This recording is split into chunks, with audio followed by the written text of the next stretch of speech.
So hello everyone, আমি ভিডিওটাকে continue আর করতে পারিনি সিরিয়াসলি, বাট আমি তোমাদের সাথে একটা কথা শেয়ার করতে চাই যে আমি অ্যাজ আ পিসিওডি আছে আমার।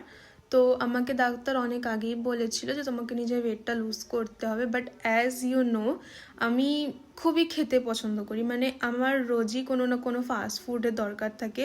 প্রত্যেক সপ্তাহে বিরিয়ানিও খেতাম, ওটাকে আমি খুবইভাবে কন্ট্রোল করেছি। যদি তোমরা আমার রেগুলার ভিডিও দেখো তো তোমরা জানতে পারবা যে আমি খুব কন্ট্রোল করেছি নিজেকে।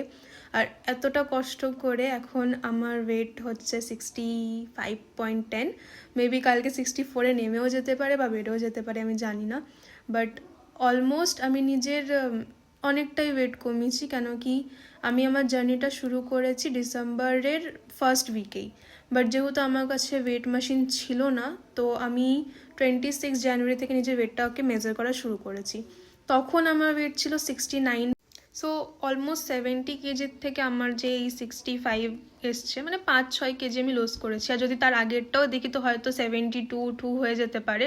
তো যতটা ওয়েট আমি লস করেছি আমি খুবই happy, cause as a PCOD যাদের আছে, যাদের সাথে ডক্টর রেকমেন্ড করেছে, তারা জানো যে পিসিওডিতে মানে ওয়েট লস করা পসিবল হয় না। এত রকম মুড সুইং, এত ক্রেভিংস হয় না, পসিবলই হয় না।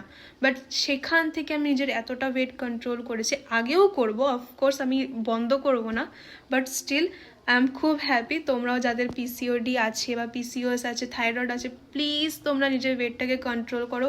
অনেক এনজয় করতে পারবে, অনেক কিছু খেতে পারবে, বাট আপাতত প্লিজ ওয়েটটাকে নিজের কম করো, হেলদি থাকো আর ওয়ার্কআউট করো, হেলদি ডায়েট ফলো করো। So that's it, bye bye.